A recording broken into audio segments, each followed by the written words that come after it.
You're in a parking lot staring at what looks like the deal of the year. You hand over cash right away feeling like a genius, and a week later the gearbox is grinding, the forks are leaking, and your bargain is a money pit. Stories like this are common, and most could be avoided with a simple, fast checklist. Here are 15 checks you can do in about 10 minutes so you don't get burned. You don't need to be a mechanic, you just need a plan. And that plan starts before you even look at the engine. Paper trail and cold start. Check 1. Ownership and VIN. Before you touch the bike, look at the title or registration and make sure the name matches the person in front of you. Then find the VIN on the steering head or frame and confirm every digit matches the paperwork. If the VIN is missing, damaged, or doesn't match, walk away. That's a problem you can't fix. Check 2. History and honesty. Ask what's been done to the bike: oil changes, services, recent repairs. A serious owner can usually list a few dates or invoices. If they claim fully maintained and can't answer simple questions, treat that as a warning sign. Check 3. True cold start. Tell the seller not to warm the bike before you arrive. A hot engine can hide hard starting, smoke, and strange noises. Put your hand on the engine to confirm it's cold, then watch how quickly it fires, how it idles, and what the exhaust looks like. Once the paper story and the cold start make sense, it's time to see what the metal is hiding. Frame, wheels, and alignment. Check 4. Frame and steering head. Stand a few steps in front of the bike and sight everything in a straight line. Front wheel, forks, bars, they should all sit square. Move your eyes along the frame and subframe looking for cracks, extra welds, or thick patches of paint that don't match. Turn the bars lock to lock and feel for a notch in the middle. That can mean worn steering bearings or past impacts. Check 5. Wheels and rims. If you can get each wheel off the ground, spin it and watch the rim. A small wobble might be age, but heavy side-to-side movement or flat spots near the edge suggest pothole or crash damage. On spoked wheels, tap a few spokes with a key. You want a clear ping, not a dull thud. Check 6. Tires and basic alignment. Look at the tread and sidewalls. Cracks, cords showing, or a tire that's squared off in the middle all mean extra cost for you. Find the date code on the sidewall. An old tire is harder and less grippy even if the tread looks fine. Then sight the bike from behind to make sure the rear wheel sits straight and the chain adjusters are set evenly. If the skeleton and rolling gear look honest, the next question is what the engine is trying to tell you. Engine, FLUIDS, and drive. Check 7. Leaks and fluid condition. On level ground, look around the engine joints and covers for fresh oil. A little dry stain on an old engine is normal. Wet drips on the cases or floor are not. Check the oil through the sight glass or dipstick if you can. Thick, gritty, jet black oil suggests lazy maintenance. Check 8. Engine sound and smoke. Start the bike and let it idle.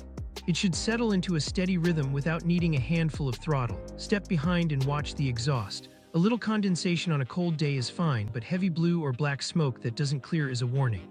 Stand next to the engine and listen. Mild ticking is normal, sharp knocks or rattles that rise with revs are not. Check 9. Clutch, gears, and final drive. With the engine running, pull in the clutch. It should feel smooth, not gritty or insanely heavy. Click into first gear. A small clunk is normal, but the bike shouldn't creep with the lever fully pulled in. If you can ride, shift up and down a few gears. It should not jump out of gear when you add throttle. At the back wheel, check the chain for rust, dry links, and tight spots and look at the sprocket teeth. If they're sharp and hooked instead of evenly shaped, you're buying a chain and sprocket set soon.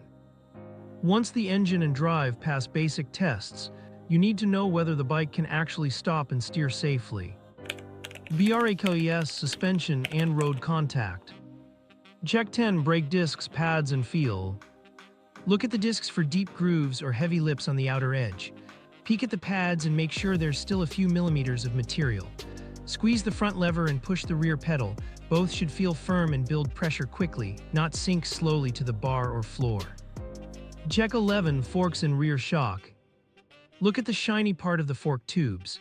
If you see wet rings of oil, streaks, or dirt stuck to a thin film, the seals may be leaking.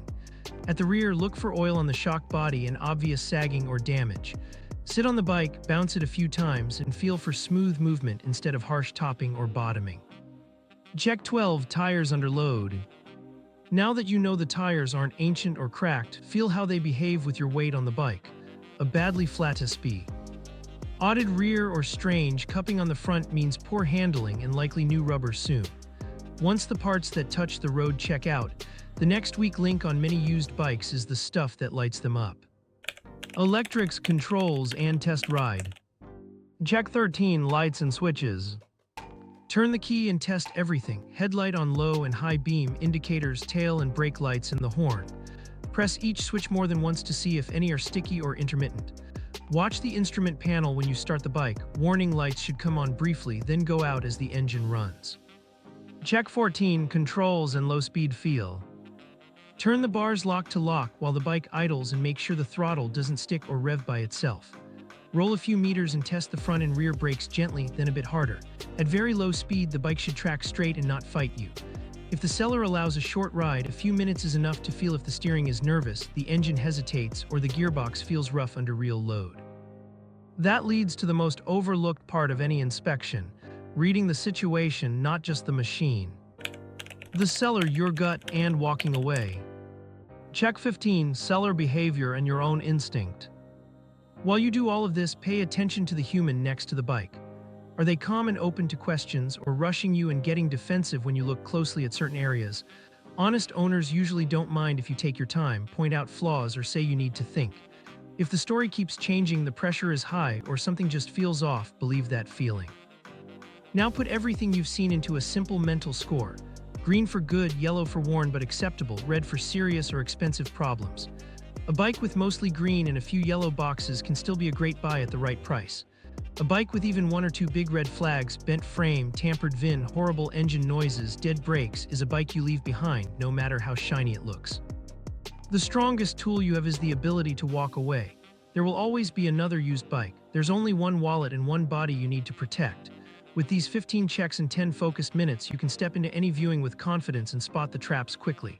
These habits take minutes to learn but can save you thousands and months of stress. When you finally hand over the cash and ride home, it'll be with the calm feeling that you chose a bike you can trust.